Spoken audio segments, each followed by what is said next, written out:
Guys don't already know me. I am Lucas Keeler. I run Social Boost Media, and we do Facebook ads for e-com businesses. And I'm also here with Andre, and I'll let Andre explain kind of what he does, but he's basically kind of the exact same thing as me, but does multiple channels of acquisition. Andre, take it. Exactly. Yeah, I'm Andre, founder and CEO of Hologrowth, and we partner up with e-commerce brands and help them scale by implementing paid ads, some conversion rate optimization, and also help them improve their average order value, customer lifetime value, all of those things, just to make sure that they are able to scale as profitably and as quickly as possible.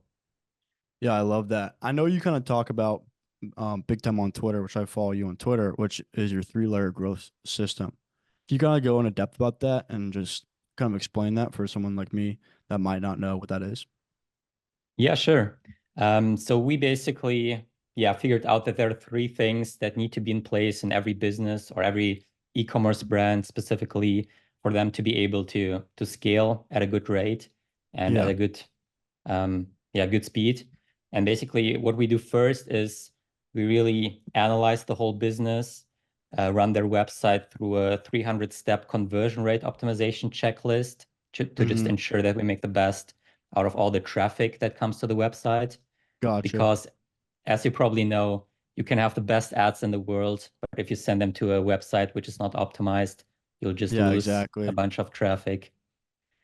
Um, yeah, that's basically the first layer. And also like looking at their acquisition channels, making sure what they already have in place, what maybe works, what doesn't work, and just being able to come up with a good strategy to help them get to the next level and to fix all the bottlenecks that they currently have. Mm, Then the second layer is getting the right traffic, the right people to the website.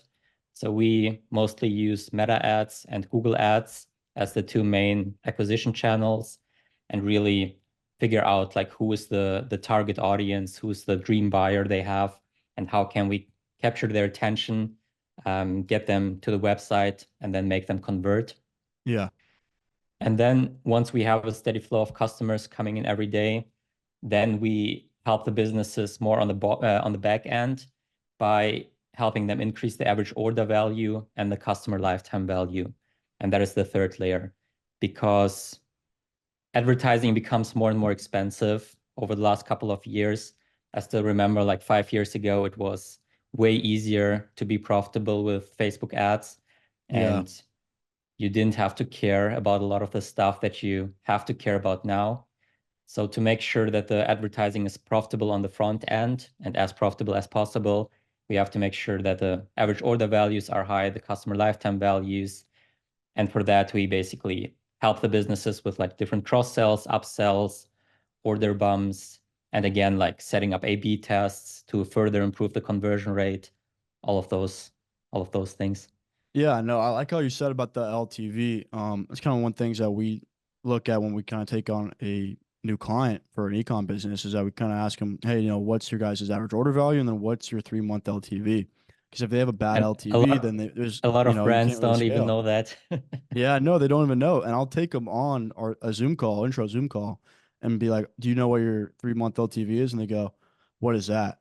And I'm like, how do you, you don't know what an LTV is? Like, what is, oh gosh, like, okay. And then, yeah, I really like how you guys can do that in your third step because that is such a big, crucial part in really scaling an ecom business is really dialing in your LTV and your average order value because if people aren't coming back and buying more, then your business is basically going to end at some point, right? Yeah, exactly.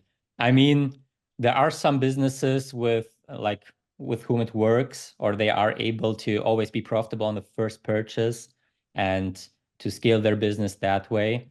But then the average order value just has to be very high. I'd say like, yeah, at least like $300 is like the Mm, minimum the average order value should be at, where you're able to have like one-time customers, one-time purchases, and still yeah. be profitable. And if you have like healthy profit margins. But if your average order value is lower than that, you definitely have to dial in like the customer lifetime value, the retention, and all of those things. Yeah, no, exactly. And I think we've seen a lot too with businesses that have like smaller AOVs. Your LTV definitely has to be a lot higher because your AOV is so small, right? I mean, would you agree with that? Yeah, yeah, definitely. Yeah, no, I agree. And and honestly, this is something I just kind of did with my agency was very a productized service, right? I mean, you could probably say your service is very productized, where you have your three-step layer into how you kind of scale businesses, right? I kind of made my business into a four-step process on how we scale businesses using Facebook ads. Obviously, you're kind of years ahead of me in the marketing space. I'm basically brand new to it, 8 months in, and working with a couple of businesses you've worked with a lot more businesses than me, which is absolutely amazing that I'm able to even talk to you right now.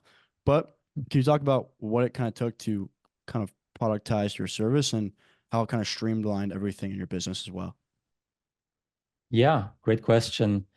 Um, so I have to say the product or the service is definitely still not as productized as I would like it to be.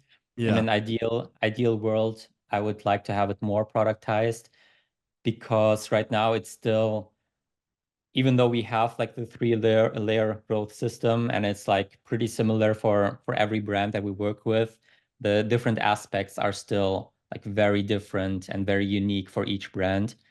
And I've noticed in the last couple of years that just like every brand has different needs and has like other things that need to be in place for them to be able to scale. Like they have different bottlenecks, they have different resources, they have different like product audiences, all of those things. Yeah. Um, so in the end, it's still not as productized, As you where would I like can it to be. really, yeah, exactly. Because like I definitely would love it to be like for each brand that we onboard, that we take on, like have a clear, I don't know, like 20 steps or like the three layers broken down into like steps and then have it like one by one automatic implemented for them. But it's still not at that point. Yeah, it's not as much Maybe, productized. Yeah, it's not yeah, like I think a lot of people get confused too when they start doing like social media marketing and really targeting e-commerce is that it's really hard to productize the service social media marketing for e-commerce businesses because everybody's selling something different, right? I mean, it's completely different. It's not like it's you're targeting only realtors or targeting solar or targeting a different niche that they're all the exact same. They all do the exact same service, and you could really productize that service because you could use the exact same ads, you could use the exact same templates. You already know what problems they're going to have for their service. So it's a lot more productized rather than going into e-commerce where it's like, they sell dog food, they sell cat food, they sell supplements, they sell clothing, they sell sheets for the beds, whatever it may be. It's completely different and like you said, they each have their own bottlenecks. So it's really hard to kind of productize that service without your team doing a little bit of customized work for kind of each client. Would you say so? exactly. Yeah. And also like I feel like things nowadays change so quickly, like in all the, especially in e-commerce and all the different industries, also Meta ads, Google ads, Yeah. everything with AI going on. So you have to be very adaptive to change and make sure that you like improve everything every couple of weeks, every couple of months, and work on your processes Yeah. I know to make sure. you just brought up Yeah. AI, and it was a great segment and kind of like what I was thinking about right now was kind of how we're using AI in your business. I know that we use AI sometimes for copywriting. We don't really use it anything for like ad creatives or like AI UGC content. I've tried a couple of those platforms. They're honestly not the best, but definitely for the copywriting side, I would say, Claude versus ChatGPT. We use Claude all day, every day. And it definitely gives us a lot of good ideas on how we can structure our copy, or maybe we even use it just because it's that good. You know what I mean? But for my business, what we've only kind of used Claude and more of the language model rather than using anything else. So I'm kind of interested in knowing, how are you using AI in your business? I think pretty similar to how you're using it. Yeah. So definitely the biggest help is AI in the research process.